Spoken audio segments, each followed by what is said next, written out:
ओम शांति। Good morning everyone. मैं आशा कालरा बाबा की जन्नत से। आज का मेरा विषय है कलयुग में क्या होगा। कलयुग में क्या अति हो जाएगी जब कलयुग का अंत होगा। युधिष्ठिर को पूर्ण आभास था पांडवों का अज्ञातवश समाप्त होने में कुछ समय शेष रह गया था। पांचों पांडव एवं द्रौपदी जंगल में छुपने का स्थान ढूंढ रहे थे।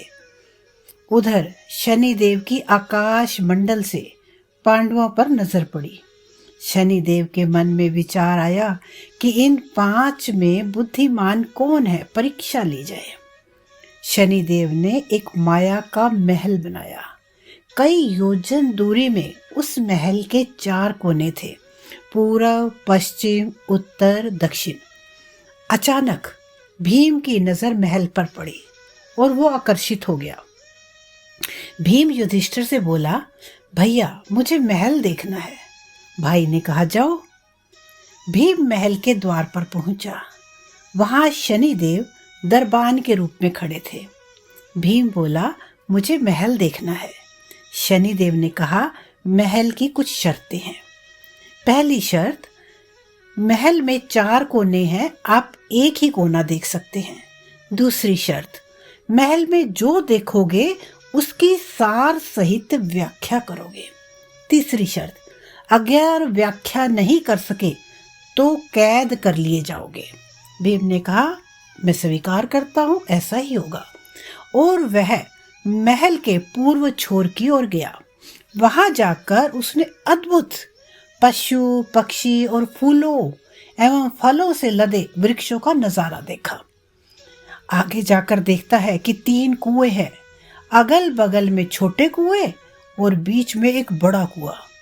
बीच वाला बड़ा कुएं से पानी का उफान आता और दोनों छोटे खाली कुओं को पानी से भर देता था। फिर कुछ देर बाद दोनों छोटे कुओं में उफान आता है तो खाली पड़े बड़े कुएं का पानी आधा रह जाता है। इस क्रिया को भीम कई बार देखता है पर समझ नहीं पाता और लौटकर दरबान के पास आता है। दरबान ने कहा, क्या देखा आपने? भीम कहता है, महाशय मैंने पेड़ पौधे पशु पक्षी देखा, वो मैंने पहले कभी नहीं देखा था, जो अजीब थे। एक बात समझ में नहीं आई, छोटे कुएं पानी से भर जाते हैं, बड़ा क्यों नहीं भर पाता, ये समझ में नहीं आया।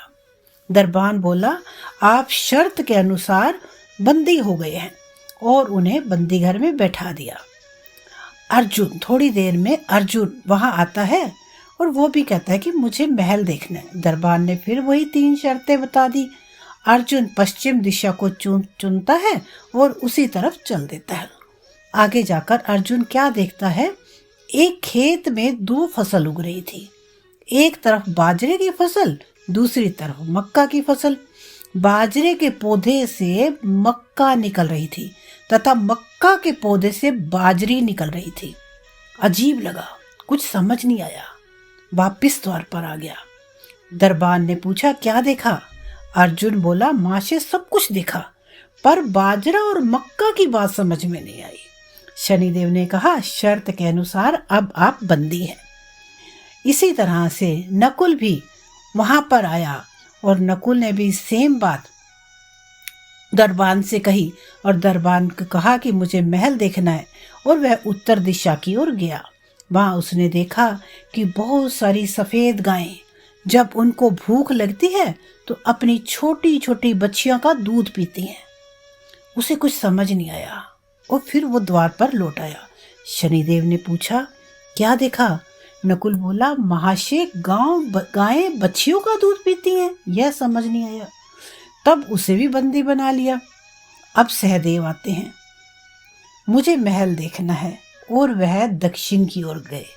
अंतिम कोना देखने के लिए क्या देखते हैं, वहां पर एक सोने की बड़ी शिला एक चांदी के सिक्के पर टिकी हुई है। डगमग डोले पर गिरे नहीं, छूने पर भी वैसे ही रहती है ना। एक सोने की बड़ी शिला एक चांदी के सोने के मतलब टिकी हुई है और डोलने पर, उसको छूने पर भी वो गिरती नहीं है। समझ नहीं आया वह वापस द्वार पर आ गया और बोला, सोने की शिला की बात समझ में नहीं आई, तब उसे भी बंदी बना लिया गया। जब चारों भाई बहुत देर तक नहीं आए तब युधिष्ठिर को चिंता हुई। वह भी द्रौपदी सहित महल में गए, भाइयों के लिए पूछा। दरबान ने बताया कि वो शर्त के अनुसार बंदी है। युधिष्ठिर बोला कि मुझे भी महल देखना है, तो सेम शर्त उन्हें भी बता दी। तो युधिष्ठिर अंदर जाते हैं, सबसे पहले भीम से मिलते हैं। भीम से पूछा कि तुमने क्या देखा। भीम ने कुएं के बारे में बताया। तब युधिष्ठिर ने आंसर दिया कि यह कलयुग में होने वाला है।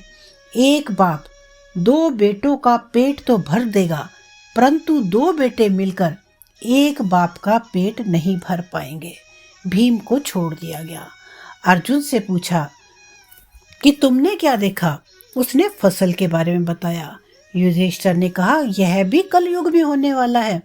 वंश परिवर्तन अर्थात ब्राह्मण के घर शूद्र की कन्या और शूद्र के घर बनिए की कन्या ब्याही जाएगी। अर्जुन को भी छोड़ दिया गया। नकुल से पूछा कि तुमने क्या देखा। तब उसने गाय का वृत्तांत सुनाया। तब युधिष्ठिर ने कहा, कलयुग में माताएं अपनी बेटियों के घर में पलेंगी, बेटी का दाना खाएंगी और बेटे सेवा नहीं करेंगे। नकुल को भी छोड़ दिया। तब सहदेव का नंबर आया। सहदेव से पूछा कि तुमने क्या देखा। उसने कहा, सोने की शिला का वृत्तांत सुनाया। तब युधिष्ठिर बोले, कलयुग में पाप धर्म को दबाता रहेगा। कलयुग में पाप धर्म को दबाता रहेगा, परंतु धर्म फिर भी जिंदा रहेगा, खत्म नहीं होगा। आज के कलयुग में ये सारी बातें सच हो रही हैं, सच साबित हो रही हैं। शुक्रिया। ओम शांति।